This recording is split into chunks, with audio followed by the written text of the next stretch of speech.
애통하는 자는 복이 있나니 그들이 위로를 받을 것이며. 아멘. 네, 자리에 앉으시고 제가 다시 한번 봉독해드리면 이렇습니다.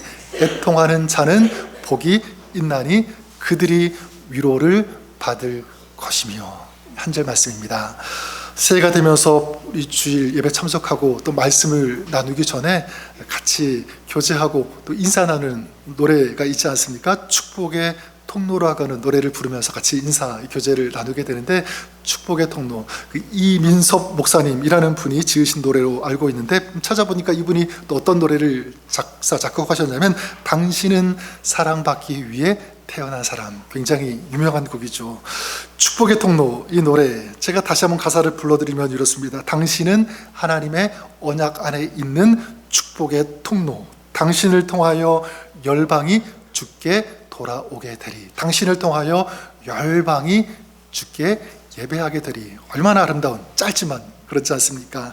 Shine Bright, 우리 교회 2026년 표어인데요. 근데 이 복음의 빛, 진리의 빛, 사랑의 빛, 섬김의 빛을 비추라고 하는, 올해 우리 교회와도 결이 같은 어떤 그런 말씀이라고도 저는 생각하는데, 저는 이 질문을 던지면서 곰곰이 또 묵상하고 생각해 보았습니다. 어떤 사람이 그러면 축복의 통로가 될 수 있는가라는 거예요. 어떤 사람이 축복의 통로가 될 수 있는가? 제가 묵상하면서 생각하면서 찾은 답은 굉장히 심플하고 단순합니다. 그게 뭐였냐면 바로 이것입니다.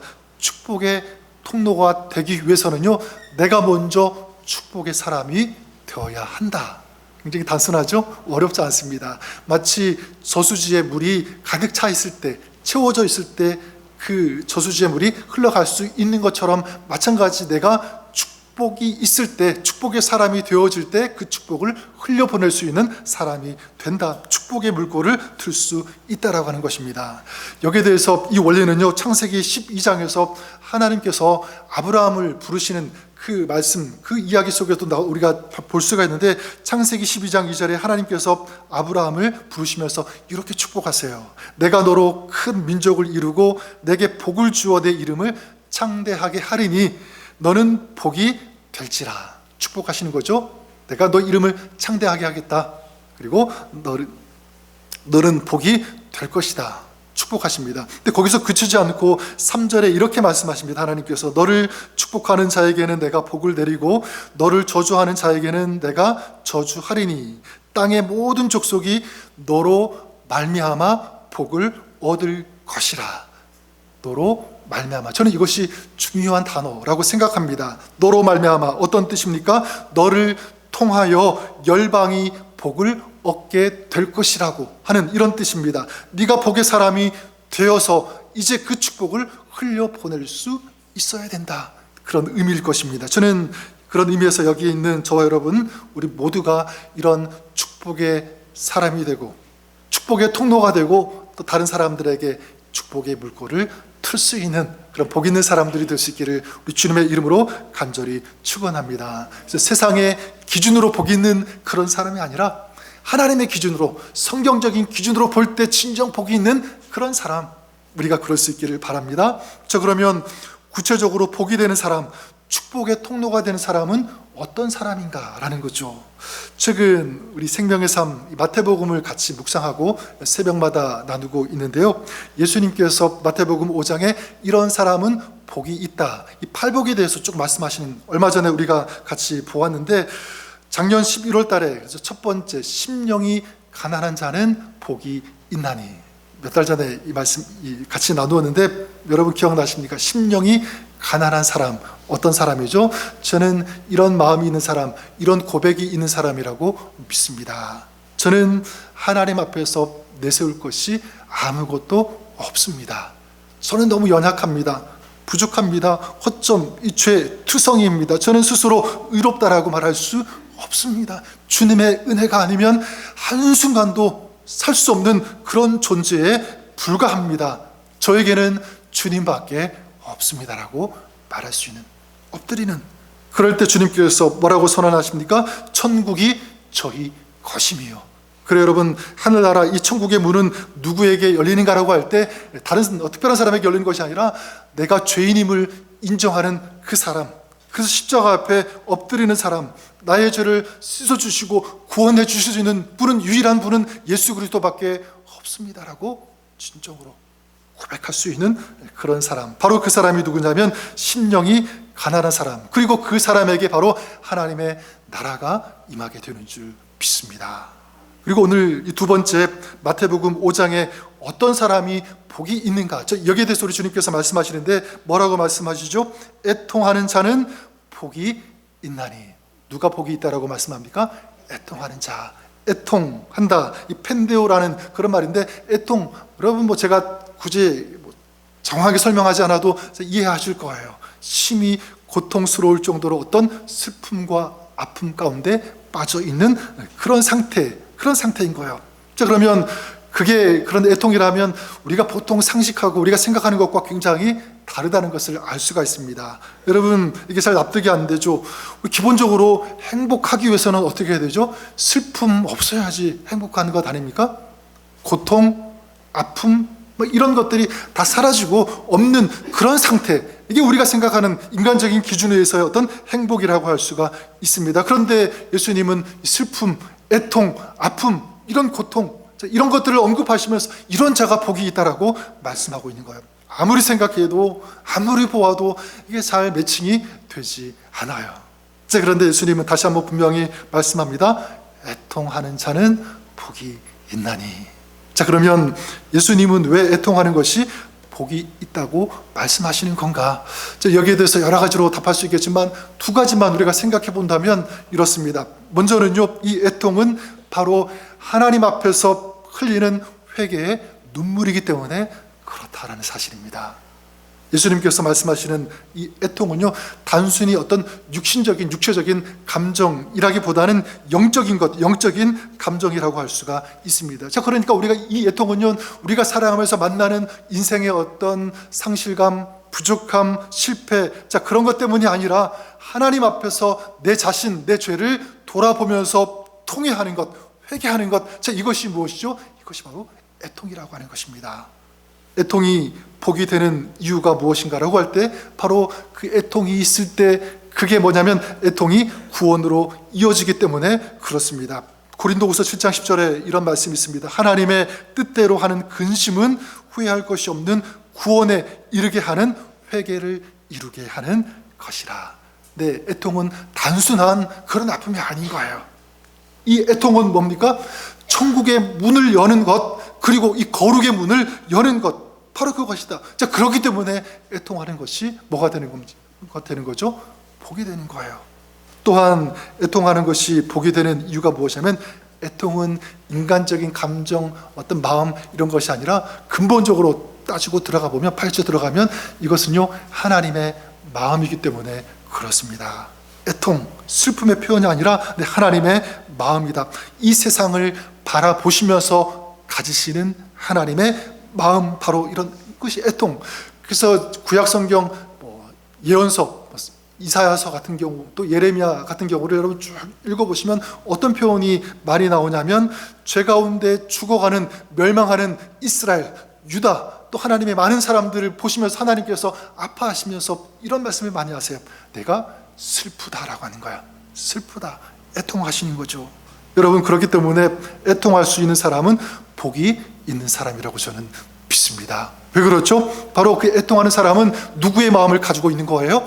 하나님의 마음을 갖고 있기 때문에. 하나님의 마음을 갖고 있으니까 이제 세상을 바라볼 때, 사람들을 바라볼 때 누구의 관점을 가지고 보게 되죠? 하나님의 관점을 가지고 보게 되는 거예요. 그러니까 하나님의 마음과 하나님의 관점을 바라보니까 어두워져가는 그런 세상, 그리고 멸망해가는 죄악 가운데 신음하고 있는 그런 사람들을 볼 때 어떤 마음을 가지는 거예요? 주님의 마음과 같이 동일하게 아파하는 그런 애통한 이런 마음을 가질 수 있다는 거예요. 샤인브라이트, 우리 교회 표어인데, 여러분, 이렇게 복음의 빛을 비춘다는 것은요, 그냥 가만히 있어서 되는 것 아니잖아요. 복음의 빛을 비추기 위해서는 자기를 태울 수 있어야 되는, 헌신하는 거잖아요. 섬길 수 있는 그런 사람, 희생할 수 있는 그런 사람. 근데 어떻게 그렇게 헌신하고 어떻게 그렇게 희생할 수가 있죠? 아무나 할 수 있나요? 저는 그렇지 않다고 생각합니다. 어떤 사람이 그럴 수 있냐면, 하나님의 마음을 가지고 있는 그런 사람. 하나님의 마음이 있는 그런 사람. 자, 그렇기 때문에 그 사람은 어떤 사람이냐면 복이 있는 사람이다라고 할 수가 있는 것입니다. 저는 여러분들을 축복합니다. 애통하는 사람은 복이 있나니.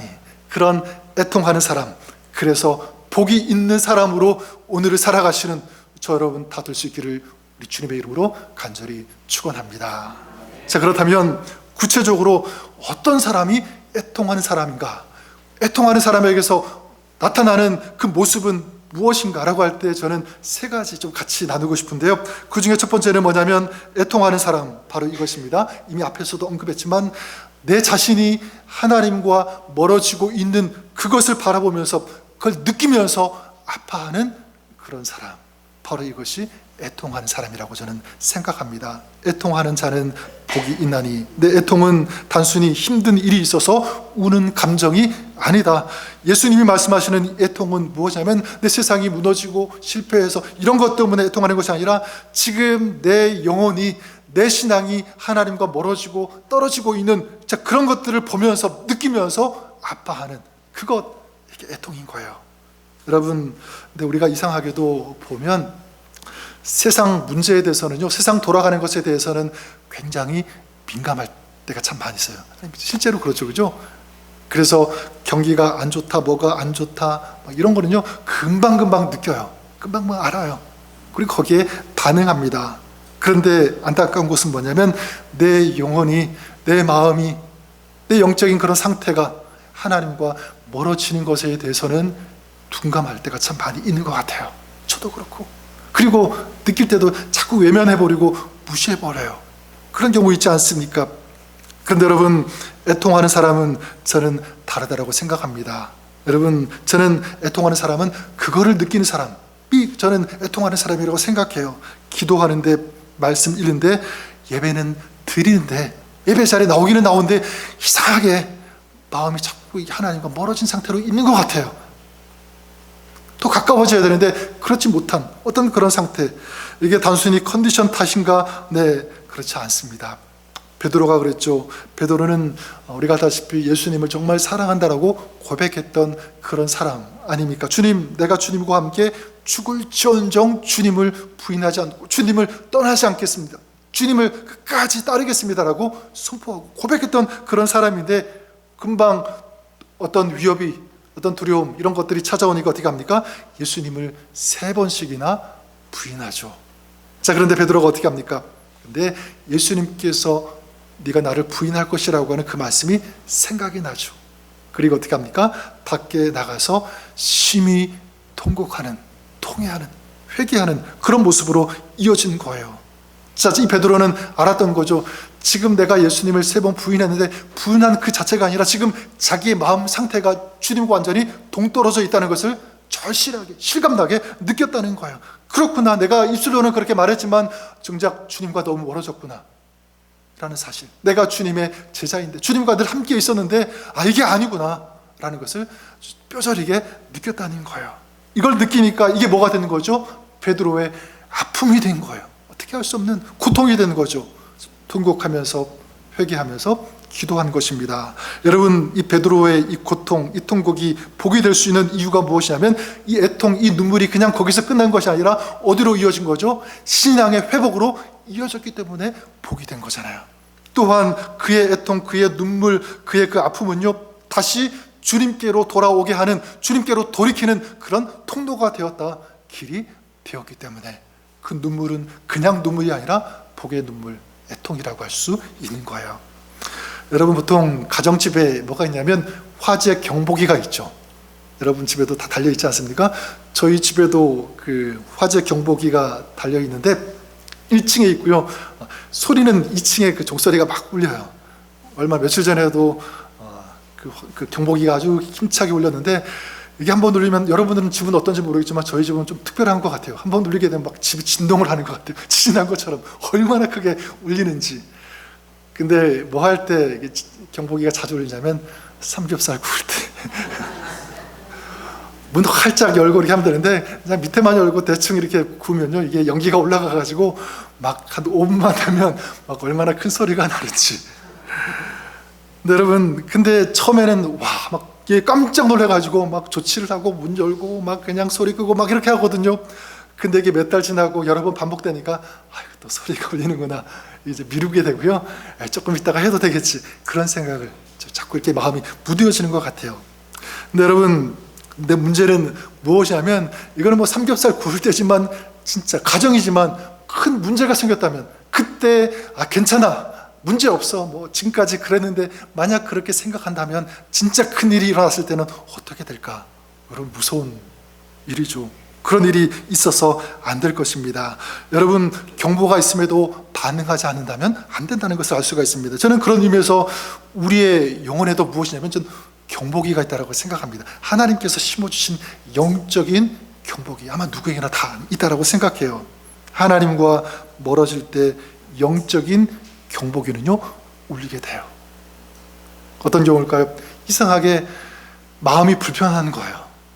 신앙생활 하는데 뭐 특별히 잘못한 거 없는 것 같은데 마음이 이상하게 자꾸 부딪히고 이상하고 그래요. 그게 지금 누가 말씀하시고 누가 경고하시는 거죠? 경보하시는 거죠? 하나님께서 하시는 거예요. 그 마음을 두드리고 계시는 거예요.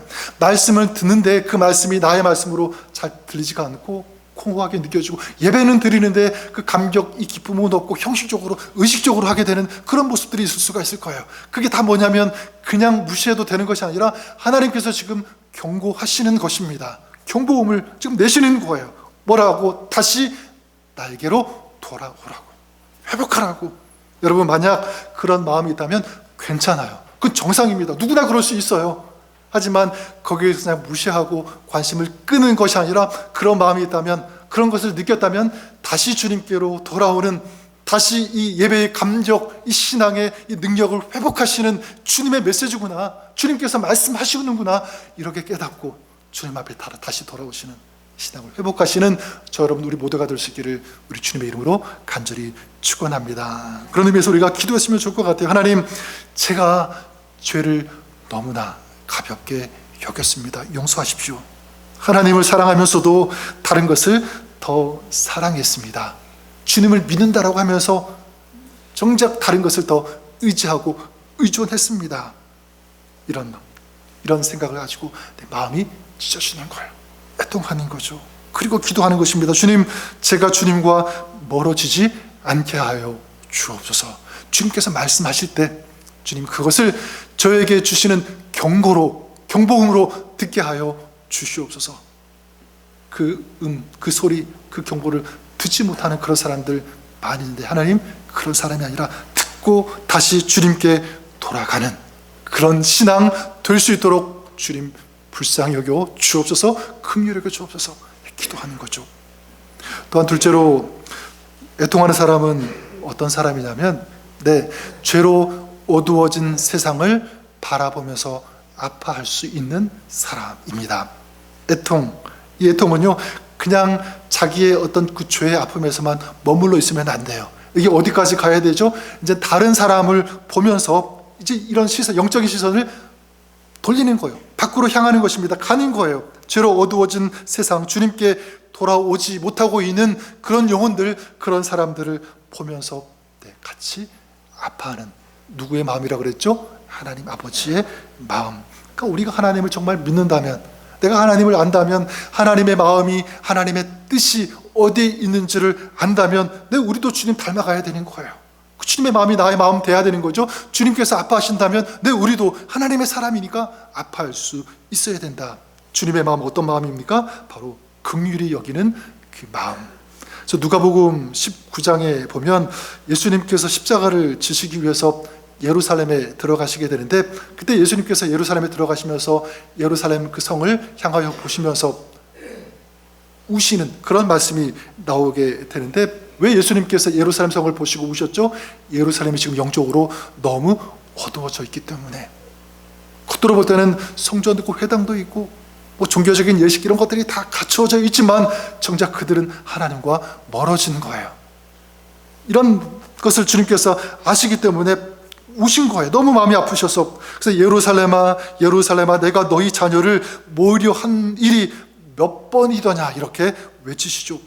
너희가 다시 돌이키기만 하면 되는데, 내가 너희를 지금 기다리고 있는데 왜 돌아오지 않느냐? 주님께서 간절히 아픈 마음으로 외치시는 거예요. 주님의 이 눈물은 그냥 눈물이 아니라 사랑의 애통의 눈물인 것입니다. 이게 주님의 마음인 거죠. 자, 이런 애통하는 마음 누가 가지고 있었나요? 성경에 보면 많은 하나님의 사람들이 가지고 있었지만 특별히 사도 바울이 이 마음을 저는 가지고 있었다고 생각합니다. 로마서 9장 1절에 바울이 이런 고백을 해요. 나에게 큰 근심이 있는 것과 마음에 그치지 않는 고통이 있는 것을 내 양심이 성령 안에서 나와 더불어 증언하노니. 뭐가 있었다는 거죠? 내 마음속에 큰 근심 그리고 그치지 않는 큰 고통이 있다 고백하는 것입니다. 근데 이게 지금 누구의 근심이죠? 누구의 고통이죠? 하나님께서 가지시는, 느끼시는 그 근심, 그 고통을 가지고 있는 거예요. 종종 그 병원 응급실에 이제 갈 기회가 있어서 가게 되는데, 그 응급 상황 시에 그 치료의 우선순위를 정하기 위해서 환자들을 이렇게 분류하는 그런 시스템이 있더라고요. 의료 종사하시는 분들은 아시겠지만 저도 처음 알았습니다. 트리아지라고 하는 것이 있더라고요. 트리아지. 그래서 환자가 들어오면 의료진이 가장 먼저 이제 살피는 거죠. 이 사람이 얼마나 위급한가, 얼마나 생명이 지금 위험한가, 그걸 점검하는 거죠. 그러니까 이 의사들은요, 응급실에 들어온 그 환자를 그냥 여러 환자 중에 한 사람으로 귀찮게 아무렇게 생각하지 않습니다. 지금 당장 죽을 수 있는 위험한 그런 상황인 것을 알고 신속하게 조치를 한다는 것을 제가 알 수 있습니다. 왜 고생하다가 지금 왔느냐 막 이런 거 묻지 않아요. 그냥 빨리 취할 수 있는 그 조치를 하는 거예요. 빨리 그 사람, 그 생명을 살리는 거죠. 저는 그런 의미에서 이런 태도가 우리 믿는 사람, 우리에게도 저는 있어야 된다고 생각합니다. 죄로 어두워진 세상 속에서 우리도 사람들을 그렇게 볼 수 있어야 된다. 여러분, 세상 사람들, 교회에 나오지 않는, 믿지 않는 그런 사람들 볼 때는 우리와 좀 동떨어진 특별한 사람이라고 생각할 수 있습니다. 어떤 경우에는 그 사람들 좀 사람 취급하고 싶지 않은, 교회를 비난하고 협박하고 안 좋은 그런 소리를 많이 하기 때문에 내가 피해야 될 그런 사람으로 종종 그렇게 생각될 때도 있지만 그렇지 않아요. 여러분, 우리는 어떤 눈으로 봐야 됩니까? 영적인 눈, 주님의 시선, 주님의 마음으로 보는 것이 저는 맞다라고 생각합니다. 어떤 사람이든지 저 사람은 지금 마음에 상처가 있는 사람이다. 저 사람은 우리가 살려야 될, 주님께로 인도해야 할 불쌍한 영혼이다라는 그런 인식, 이 마음이 우리 안에 있어야 된다는 거예요. 애통한 사람은 바로 이 시선을 가지고 있는 사람이라고 믿습니다. 세상은요, 악하고 어두워진 것, 더러운 이런 것들을 금방금방 진단은 잘해요. 그렇지 않습니까? 교회 다니지 않아도 이 세상이 얼마나 악한지, 잘못 돌아가고 있는지 많이 얘기해요. 진단은 잘합니다.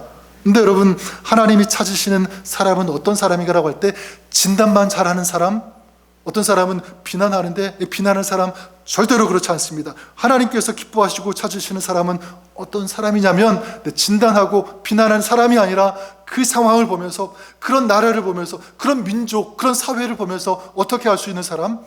아파할 수 있는 사람인 거예요.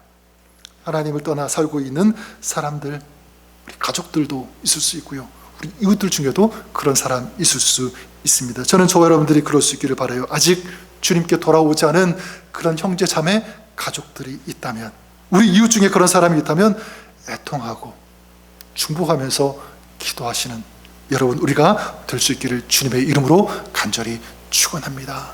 우리 교회 공동체에서도 마찬가지.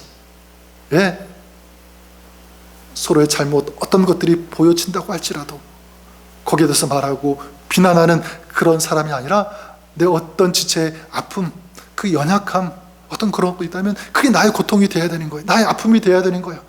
도우려고 하고 기도해주고 중보해주고 함께 일어서고 함께 내 하나님의 나라를 세워가는 그 일에 동참하는 것 아니겠습니까?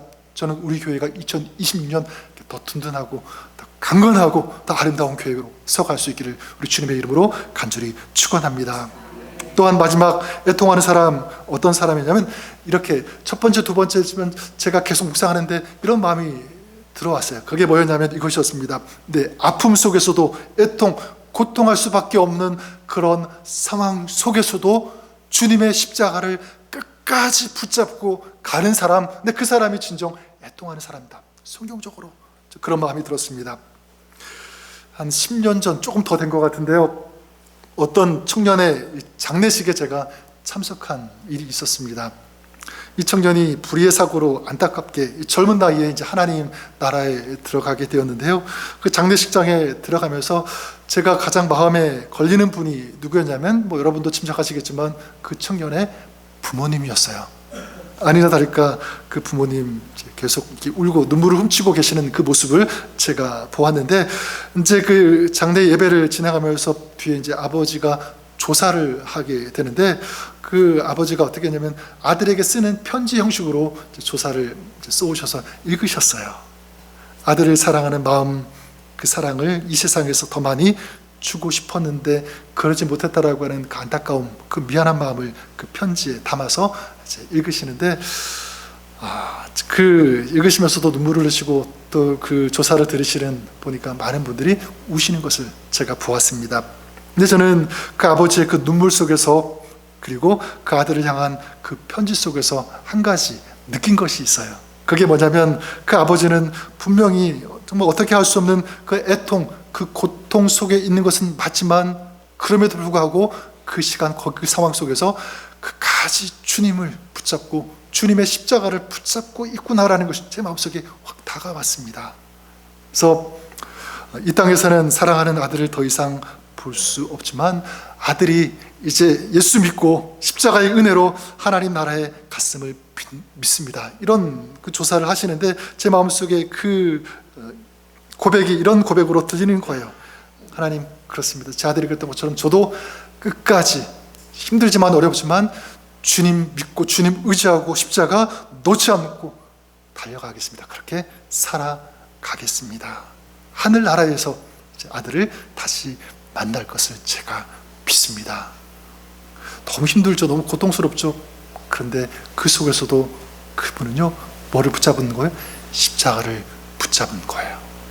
그래, 여러분, 우리도 신앙생활하면서 하나님 백성이라는 이 사실 때문에, 믿는다는 이것 때문에 손해보기도 하고 어떤 고통, 고난을 당할 수도 있습니다. 그래요, 힘들 수 있어요. 근데 그 자리에서 두 종류로 저는 나뉜다고 생각합니다. 어떤 사람은 그런 고난의 자리에서 어떤 길로 가게 되냐면 원망의 길로 자꾸 가는 사람들이 있는가 하면, 어떤 사람은 주님, 제가 잘 이해는 못하지만 그래도 주님을 놓지 않겠습니다 라고 하면서 어떤 길로 가는 거예요? 십자가의 길로 가는 사람이 있다는 것입니다. 저는 여러분들이 이런 두 번째 사람이 될 수 있기를 바랍니다. 믿는 사람은 어떤 사람인가? 진정으로 오늘 말씀 애통한 사람은 누구인가라고 할 때 두 번째 길을 선택하는 그런 사람, 고난 속에서도 내 십자가를 붙잡는 주님을 믿는 그런 사람인 거예요. 욥이 그러지 않았습니까? 고난 가운데 있을 때 욥기 19편 19장 25절에 이런 고백을 합니다. 내가 알기에는 나의 대속자가 살아 계시니. 내가 알기에는 나의 대속자가 살아 계신, 모든 것이 끝장나고 다 무너지고 아무것도 남아있는 것 같지 않은 그런 상황 속에 있는 것 분명하지만, 내가 그 시간 속에 있지만 지금 누구를 보고 있는 거예요? 하나님은 살아 계신다. 하나님이 살아 계신다. 하나님이 나의 편이신다. 나와 함께 하신다. 지금 이런 모든 상황을 통해서 협력하여 더 아름다운 선을 이루어 가실 것을 나는 믿는다. 그 고백을 담고 있는 거예요. 하나님을 찾고 하나님을 의지하고 십자가를 붙잡은 것입니다. 저는 우리가 기도했으면 좋겠습니다. 주님, 제 눈물이 원망의 어떤 방향으로 흐르는 것이 아니라 십자가로 흐르게 하여 주시옵소서. 저는 이거 중요하다고 생각해요. 아픔 속에서도 끝까지 주님을 붙드는 이 믿음 허락하여 주시옵소서. 믿음 지키게 하여 주옵소서. 그래, 여러분, 애통하는 자에게 주시는 복, 자, 그것이 무엇입니까? 주님 말씀하시죠. 저희가 무엇을 받을 것이요? 위로를 받을 것이며. 위로, 파라칼레오라고 하는 그런 건데, 이건 단순한 기분 전환 그 정도에 그치는 것이 아니라 파라칼레오, 이건 우리의 아픔과 고통 이런 것들을 깊이 어루만지는 그런 위로가 바로 파라칼레오고요. 그리고 그냥 어루만지는 정도가 아니라 다시 일어날 수 있도록 하는 그런 회복의 능력이 있는, 이게 무엇입니까? 파라칼레오, 주님의 위로인 줄 믿습니다. 우리가 하나님 앞에서 자기의 연약함을 인정하고 애통할 때 내 주님은 우리를 위로해 주시는 줄 믿습니다. 그래, 내가 너를 용서할게. 그리스도 예수 안에 있는 자에게는 결코 정죄함이 없다. 그리스도 예수 안에 있는 생명의 성령의 법이 죄와 사망의 법에서 너를 자유하게 했다. 너는 패배하지 않았다. 너는 승리했다. 내가 너와 함께한다 라는 것입니다. 우리가 어두운 세상을 바라보면서 또 죽어가는 영혼들을 바라보면서 아파할 때, 어떤 경우에는 내가 당하고 있는, 내가 직면하고 있는 그런 고통의 순간, 아픔의 순간을 지나갈 때, 주님을 의지할 때, 주님을 붙잡고 십자가를 붙잡을 때 주님께서 우리를 위로해 주시는 줄 믿습니다. 여기가 끝이 아니다. 내가 너의 삶을 인도할 것이다. 믿음의 사람 반드시 승리할 것이다. 마지막까지 내가 너와 함께 할 것이다. 너의 힘이 되어 줄 것이라고 하는 하늘의 위로가 믿는 자에게, 충고하는 자에게, 주님의 십자가를 붙잡고 나아가는 자에게 우리 하나님께서 그 위로를 허락해 주실 것을 믿습니다. 그리고 여러분, 애통하면서 흘리는 그 눈물은요, 떨어지고 마르지 않습니다. 우리 육신적인 눈물은 그렇지만 영적인 그런 애통함의 눈물은 절대로 사라지지 않는다. 시편 126편 5절과 6절에 눈물을 흘리며 씨를 뿌리는 자는 기쁨으로 단을 거두리로다. 울며 씨를 뿌리러 나가는 자는 정령 기쁨으로 그 단을 가지고 돌아오리로다. 하나님께서 이 애통하는 기도, 그리고 그 믿음의 씨앗 주님께서 받으시고, 자, 그것을 통해서 기쁨의 열매, 아름다운 승리의 열매 거둘 수 있도록 주님께서 역사해 주심을 믿습니다. 애통하는 자는 복이 있나니 그들이 위로를 받을 것이며. 인간적인 눈으로 볼 때 애통하는 자, 눈물을 흘리는 사람, 아파하는 사람은요, 약한 사람 치부합니다. 패배한 사람으로 그렇게 볼 때가 참 많이 있어요. 하지만 영적인 눈, 아니 주님의 눈으로 보면 애통하는 사람, 좀 눈물을 흘릴 수 있는 사람, 그 사람은 어떤 사람이냐면 가장 강한 사람이라고 믿습니다. 강한 사람이에요.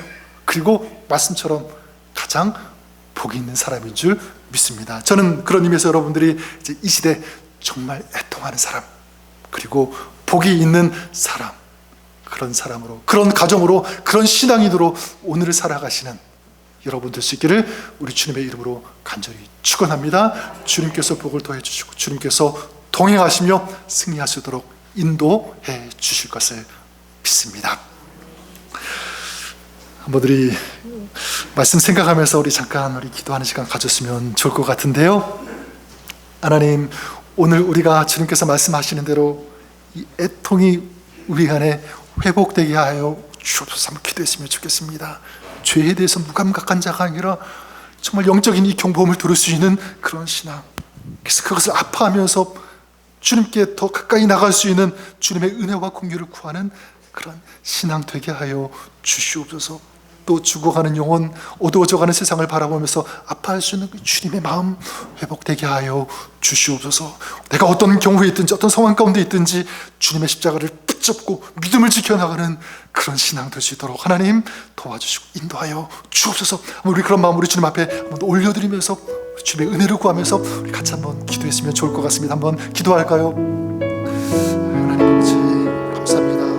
아버지 이 시간 주님의 은혜와 주님의 도우심 아버지 축원합니다.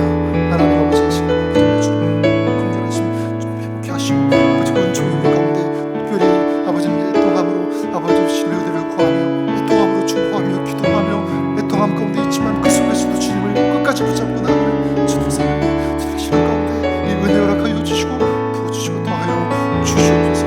하나님 아버지 시간 아버지 하나님 앞에 기도하는 저희들 주님의 마음 아버지 하나님의 삶 주님께서 동행하여 주시옵소서. 하나님의 은혜가 넘치게 하여 주시고 세상의 기준으로 보게 아니라 정말 아버지 하나님 주님께서 기뻐하시는 하늘의 충만히 임하는 그래서 그 복을 나누며 아버지를 간증하며 이 사람을 살릴 수 있는 아버지의 중하는 영혼들을 주님께로 인도할 수 있는 복음의 통로로 축복의 통로로 쓰임받는 저희들과 가정과 우리 교회 될 수 있도록 인도하여 주시고 사용하여 주시옵소서. 하나님 아버지 감사합니다. 애통하는 자는 복이 있나니 하나님 우리 안에 이런 주님께서 원하시고 바라시는 그리시는 이 애통이 회복되게 하여 주시옵소서. 죄에 대해서 나의 부족함에 대해서 인정하고 인식하며 주님의 용서하심과 긍휼 구하며 십자가 앞에 나가는 그런 신앙 되게 하여 주시고, 세상을 바라볼 때 죽어가는 영혼들, 우리 주변에 있는 형제자매를 바라볼 때 안타까운 마음을 가지고 기도해 줄 수 있는, 중보해 줄 수 있는, 힘이 되어 줄 수 있는 거룩한 하나님의 백성의 삶 되게 하여 주시옵소서. 특별히 힘들 때, 어려울 때, 신음할 수밖에 없는 그런 상황 가운데 있을 때 믿음을 붙잡고 주님을 바라보고 십자가를 붙잡고 이겨나가는 거룩한 하나님의 백성의 삶 오늘 살아갈 수 있도록 도와주시고 우리와 함께 하여 주옵소서. 예수님의 이름으로 기도드립니다. 아멘.